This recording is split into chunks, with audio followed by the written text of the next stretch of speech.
बिहार में चुनाव की तैयारी जोरों पर है और सभी पार्टियों ने लगभग अपने अपने पहले चरण के उम्मीदवार को फाइनल कर दिया और इस बार समस्तीपुर से एक बार फिर राष्ट्रीय जनता दल ने अख्तरुल इस्लाम शाहीन 3 बार के विधायक पर भरोसा जताया है। आज हमारे साथ हैं और सिंबल लेकर लौटे हैं पटना से।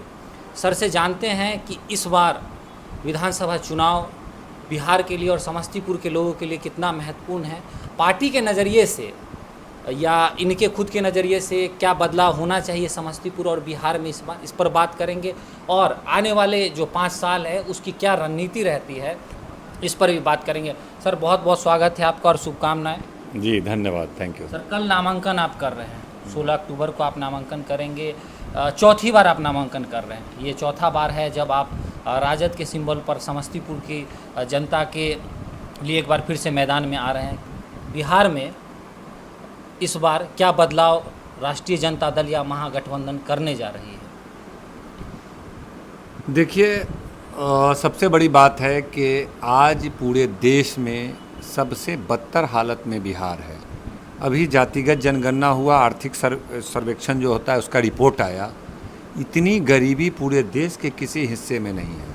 60 से 70% लोग 8,000 से कम आमदनी पे कमाते हैं और 50% लोग मतलब 5,000 से कम आमदनी पर कमाते। इस महंगाई के दौर में 5,000 6,000 में पूरा परिवार को चलाना कितना मुश्किल काम होगा। आप अंदाज कर सकते हैं कि पेट में दो समय का रोटी भी लोगों को उपलब्ध नहीं है। ऐसे दर्दनाक स्थिति में बिहार है।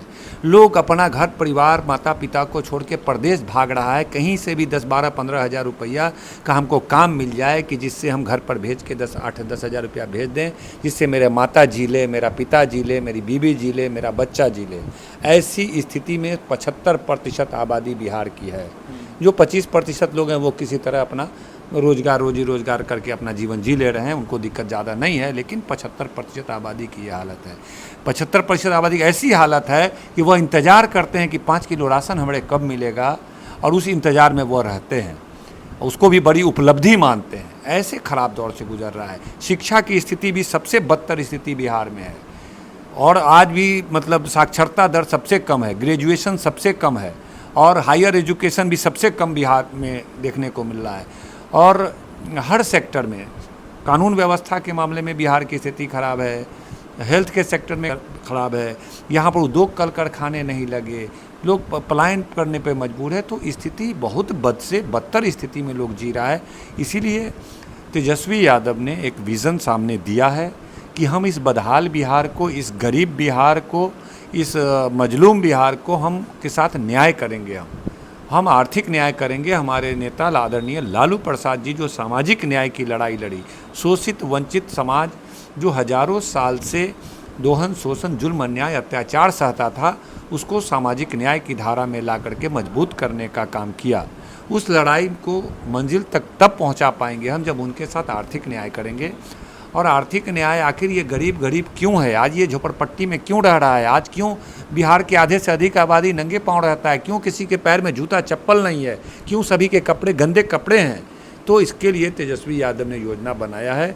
इस बार का जो चुनाव होगा वह आर्थिक न्याय का चुनाव होगा और पूरा खजाना हम गरीब गुरबा शोषित वंचित कमज़ोर वर्ग के लिए खोल देंगे। हर वर्ग में गरीब है, उसके लिए भी हम ये दरवाज़ा खोल देंगे और 10,000, 12,000, 15,000 रुपया महीना हम गरीबों को देंगे ताकि वह 2 वक्त का जो खाना खा लेता है, बच्चे को पढ़ा नहीं पाता है, बच्चे का इलाज नहीं कर पाता है, बच्चे को कपड़ा नहीं दे पाता है, बच्चे को किताब नहीं दे पाता है, जिसके कारण उसका परिवार दिन प्रतिदिन और पिछड़ते जा रहा है। तो 10-12 हज़ार रुपया देने की घोषणा तेजस्वी यादव ने की। जब तेजस्वी यादव ने एक विज़न दिया कि इस पिछड़ेपन को 75% आबादी को आगे कैसे लाया जाए, माँ बहन योजना के तहत हम महिलाओं को पैसा दें ताकि बेटा बेटी उसका पढ़ सके, हम गैस सिलेंडर के नाम पे उसको कुछ बचत करा दें, 500 रुपया में गैस दिला दें, चाहे पेंशन की राशि घर में बढ़ा दें, उसको 400 से 1500 कर दें।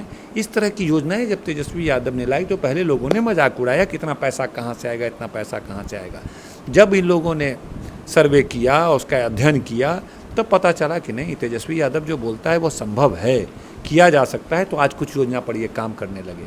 20 साल से बिहार की जनता की परवाह और इनके पास कोई नज़रिया नहीं था।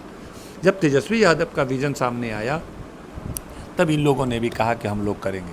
तो एक विज़न है, अभी तेजस्वी यादव ने ऐलान किया है हमारी सरकार बनेगी, एक मुफ्त माँ बहन योजना का 30,000 रुपया प्रत्येक महिला के अकाउंट में देने का काम करेंगे। यह ऐतिहासिक घोषणा है, हर साल 30,000 रुपये उनको देना है। और अभी इलेक्शन जीतते ही तेजस्वी यादव का, जानते हैं तेजस्वी यादव जो कमिटमेंट करते हैं वो कमिटमेंट को पूरा करने का काम करते हैं। रोजगार की बात किया, उसको देने का काम किया। जातिगत जनगणना की बात कराया, वह कराया। आरक्षण बढ़ाने की बात किया, वह किया। परमानेंट करने की, शिक्षकों को परमानेंट करने की बात किया, वो किया। जो तेजस्वी यादव बोलते हैं वह करते हैं। इसलिए बिहार की जनता को आशा उम्मीद है कि नीतीश कुमार के शासन में, एनडीए के शासन में बिहार बदतर हालत में है। तेजस्वी यादव और इंडिया गठबंधन, राहुल गांधी का भी विजनरी नेता हैं, सब लोग मिलकर बिहार को आगे ले जाएंगे। आप देखिए जहां भाजपा शासित राज्य है, कई राज्यों में बहुत बड़े उद्योग कारखाने हैं। यहाँ पता नहीं मोदी जी सारा चीज़ गुजरात में है और अन्य तमिलनाडु में है, महाराष्ट्र में है, लेकिन बिहार में कुछ भी नहीं, कुछ भी नहीं। तो ये बिहार के हक अधिकार की लड़ाई है। ये एनडीए वाले 20 साल में कुछ नहीं किए हैं। तेजस्वी यादव आएंगे तो ये सब काम को करेंगे।